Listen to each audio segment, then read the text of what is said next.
First is frequently asked questions. Second thing is how to read serves better. And then third thing is how to choose what serves to serve. So we had 3 questions that came up, and I want to address these real quick. The first question is, Samson, we talk a lot about attacking long serves. Is it acceptable to chop the long serve back? Yes, the answer is yes. It's acceptable to chop the long serve back. We work on looping the long serves because you need to have the ability. You need to have the ability to loop the long serves, or if you have pips, to attack the long serve. But tactically speaking, to chop the long serve is also considered acceptable. Let's say, for example, if I'm playing Mandan and he specializes in counterattack and block, but his opening loop is not that strong. Here we are at 9-9 in the 5th, and he serves long to me. I could loop, and then he can get into his blocking game, or maybe I could chop long, let him loop, and then play the counterattack. So, do you need to be able to attack all the long serves? Yes. Do you have to in match play? Well, it depends on the situation. Chance, do you ever chop back the long serve during tournaments? Often, okay? This matches his style because he's more of a counterattacking player, so he likes it when you loop first. That way he can use your power against you. So, the answer is yes. Second question that I had come up is, when somebody is serving me a side spin serve, can't I simply aim at the middle of the table and hope that it lands somewhere here? The answer is no, because that implies that you're not trying to learn the principles of how to read the spin, you're just trying to get it on. And that was the first thing that I refuted in the first day, is we want to actually be able to control the rally by giving a good push, or by giving a good flip, or by being able to loop the serve to our designated location so we can take control of the rally. Just simply getting it on is not good enough. So let's say if I'm playing Zaylan, and Zaylan serves this side spin like this, and he knows the guy's just aiming for the middle of the table, the ball is coming right here. If you were to serve this serve like this, and he knows the guy's aiming for the middle of the table, it's coming right here. So it's way too predictable. So ultimately the goal is not to just get it on the table. Ultimately our goal is to win the point. So, yes, aiming for the middle of the table and just simply returning it is not acceptable. Last question. Besides chopping, looping, flipping, and pushing, are there any other strokes that are acceptable to return the serve? And I would say no. The only other exception may be if you have long pips or anti and you block the serve. But if you have normal inverted rubber, just simply blocking the ball on is not going to work. Smashing the serve is probably low risk, unless they mistakenly give you like a very, very high serve. And then lobbing the serve is probably not a great option either. Okay, so on the long serve, you basically have 2 options. You can chop it back, or you can loop it. On the short serve, you basically have 3 options. You can push short, you can push long, or you can flip. Any questions on those, or any other questions that you guys have? Yes? I give up a lot of points by not properly recognizing the spin. Yes. Yes, that's number 2 on our agenda. Yeah, okay, maybe I missed the talk about how don't aim for the middle. Yeah. How do I recognize those spins from the ball so I know where to push the ball? Yeah, that's what we're going to talk about right now. Okay. So that's good, good.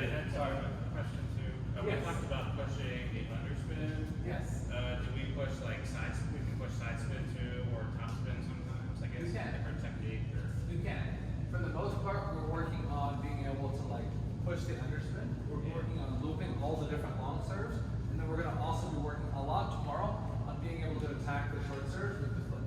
But Okay. for right now, at your level, like your level what you're at right now, Yeah. I would recommend pushing the underspin, and then flipping the side spin, flipping the nose spin, flipping the top spin. Okay. Yeah, they might know what's coming, but at least you're hitting a quality shot and you're getting into the round. Okay. All right. Next thing is how to read the serve. Now I'm going to start with some forehand serve. So all you guys over here on this side are not going to be able to see. So I want everybody to go to that side right over there. So there's 4 different ways that you can identify the type of spin that's coming at you. The first and best way is to learn to read the racket. Hey Tim, can you give me a Sharpie? Thanks. Okay. So learn to read the racket. We talked about it the other day, that the motion oftentimes is like a semicircular motion. So Sergio, if I do this motion, what spin is it? Backspin, spin, side spin, or top spin? It depends on which point in the motion that I hit the ball, okay?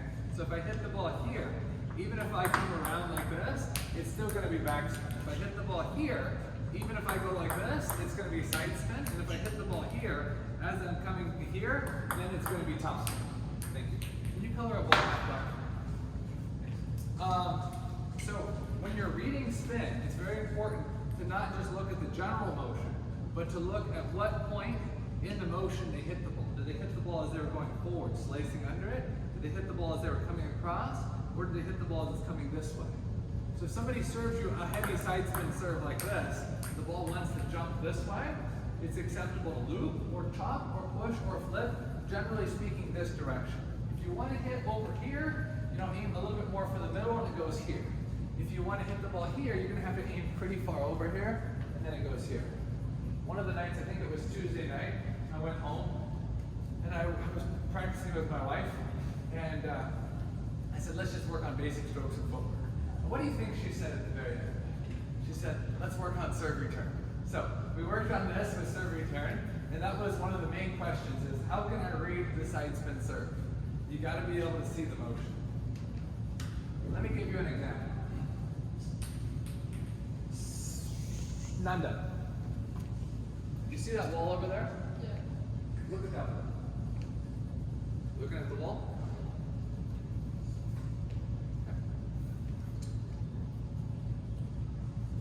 See the girl on the very left of me? Do you see her hair color? Okay. Do you see how her hair is kind of going back like this? Okay. When I told you to look at the wall, did you look at her hair color? Were you looking at that specifically? No, you were looking at the wall in general, but you weren't looking at that specific thing. You weren't looking at that particular player and what her hair is doing right there. You were just looking in general. Okay? So same principle when people are returning serve is they generally look at the motion in general like this, but did they actually look in detail at this, what was really happening? If you can watch in more detail to see what is actually happening right here, then it's much easier for you to read. But if you're just watching their hip swing, if you're just watching the toss, you're just watching their left hand, you're just watching this, it's very difficult. You have to be able to watch more in depth to actually see right here what happened. Was it backspin? Was it side spin? Was it top spin? I usually, for most of my students, I usually take one full lesson, 1 hour, and focus on the detail of actually watching. And after an hour, their perspective is usually different. They're like, man, I thought I was watching, but actually I wasn't watching as in depth as I should have. Same principle for backhand. Most of the backhand serves are semi-circular. So Avery, if I do this motion here, what spin is it? Yeah, if I'm hitting it more here, it's going to be backspin. If I'm hitting it here, it's more side spin. If I'm hitting it more here, it's top spin. So for a lot of beginners, their stroke is kind of circular, kind of like U-shaped. For more like advanced players, their stroke is a little bit jerkier, where their impact is a little bit less visible. So the impact between backspin and side spin and top spin is usually a quicker impact. So if you're learning the serve for the first time, yeah, it should be smooth, like backspin, or top spin. But the better you get, the more you want your motion to be jerkier. That way it's a little bit blurred and the opponent can't see it. Okay. So the first way to read the serve is to read the motion. What's the second way to read the serve? Yes, Chance. Where the ball bounces on their side makes a big difference. Okay. And also how much force they apply to the ball. Okay, so talk for a second about where the ball bounces. Let's say for example, my serve bounces here. What does that mean? That means it's probably going to be short. Okay. So You the think, serve. think about the table kind of like a mirror, right? So if he hits very close to the line on his side, then it's probably going to be long. And if he hits very close to the net on his side, it's going to be short. The middle part of the table is where you have the most variance, and that's going to be short or long depending on the amount of force and the type of spin he applies to the ball.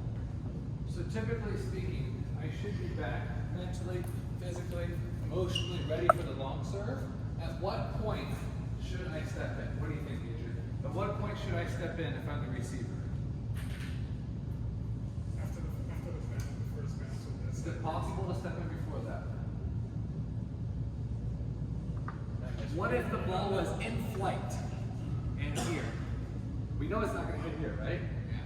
Before it touches here, once the ball passes here and it's there, you can go ahead and move in. But what happens if it catches a jet stream and takes off? It's not going to catch a jet stream and take off. If the ball floats to here, it's going to be short, okay? So we run into the pitfall of either cheating in and coming in too early and getting burned on the long serve, or we fall into the pitfall of waiting back here, the ball hits here, the ball hits here, oh shoot, I'm late, and then we do a belly flop on the table. Okay, so realistically, we're back in a ready position until, like Chen said, we see where the ball actually hits. Good. Other thing that you need to be able to watch for is the bounce on your side to be able to measure if it's long enough to loop. Typically speaking, if the first bounce on your side hits past the halfway point, it's going to be long enough. If it hits before the halfway point, usually it's going to double bounce. Sarah, tell them what the exception is. Exception for For if the ball hits here on your side, that you can still loop. if it goes that way. If it's heavy topspin. Okay. So if I serve backspin and my first bounce hits over in here before the halfway point, it's going to be a short serve like that. If my first bounce hits after the halfway point, like there, then it's going to be long enough to loop. And like Sarah was supposed to say, the heavy topspin one is the one that can hit short and still go out like that. So that bounce hits here, but it's still long enough to loop. So is it easier to tell the spin ring from my racket, or is it easier to tell the spin from the bounce? To see if the ball sits lower or if the ball jumps out. Which is easier? Well, the bounce is easier, but it would be better to read it off your racket. Because you have more time to react. Okay? Watch the difference on the backspin and the topspin. Watch how the backspin hits and kind of pulls back and stays a little bit low. This is the backspin one. And then watch on the topspin how the bounce hits and accelerates, it hits and accelerates. So this is the topspin, it hits and it jumps out. Okay? So you can see a clear, distinct difference. But obviously, like you said, if you watch the racket, it's going to be easier because you can react earlier. Okay? Where a lot of us have problems is the fact that most players don't serve straight. It's not straight backspin and straight topspin. Yes. This is relatively easy to see the difference. Yes. Most serves are some kind of side spin mixed with up and down, mixed with the backspin and topspin. So oftentimes what you should be looking for, because you already know that your side spin is just looking to see if it's going up or going down.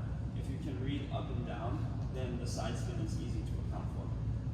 Why is it not done that a lot of people serve with side spin?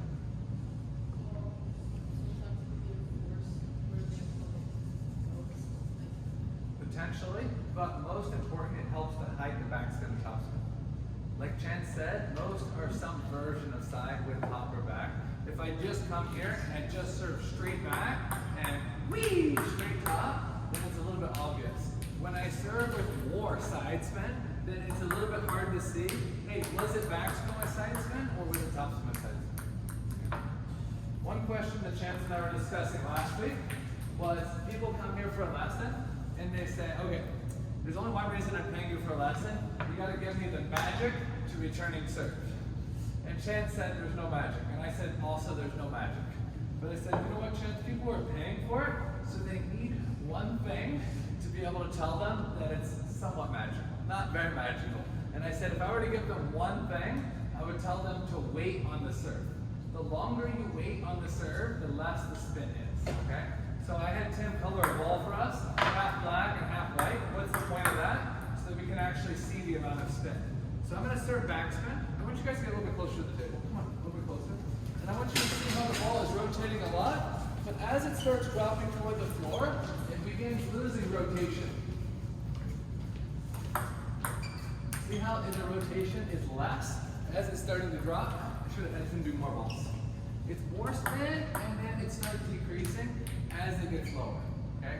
So the main trick that I would tell people, if there was one trick on returning serve, if you're not sure what it is, don't panic and jump at it. Wait for it. The spin dies down, and it gives you more time to potentially potentially read it. So we talked about reading the racket. We talked about reading the bounce. Is there any other ways to be able to read the serve? Yes, there's two more, but they're not very good ones. Yes, Jacob? Watching the label. Yeah, watching the label. So if you see part of the label, usually it means extremely light spin or no spin. See if you guys can see the label. Javiel, tell me if you can see the label.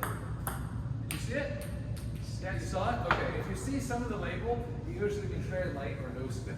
If you don't see any of the label, Frank, what does that mean? It's heavy. No. It means nothing. Because the label could be pointed this way, coming at you like this with complete no spin, you don't see a thing. So, if you don't see a label, it means nothing. If you see a label, it means no spin or very, very light. Okay? I haven't actually seen people do it, but I've heard that some players, when they serve, they manually take the ball and they turn the logo like this, and then they serve so that they can't see heavy and light. Daniel, have you ever heard of that before? No, okay, I heard it, but I haven't actually seen somebody do it and turn it. But the idea is not actually bad, right? Even it could be a psychological thing against your opponent. You put your racket down, it's 9-9 in the fifth, and you go like this, and then you turn it. So, I don't think it's like that. It's good. The concept is not bad. I think it could be interesting. What most of them do is they just put the arm in the middle so you cannot see.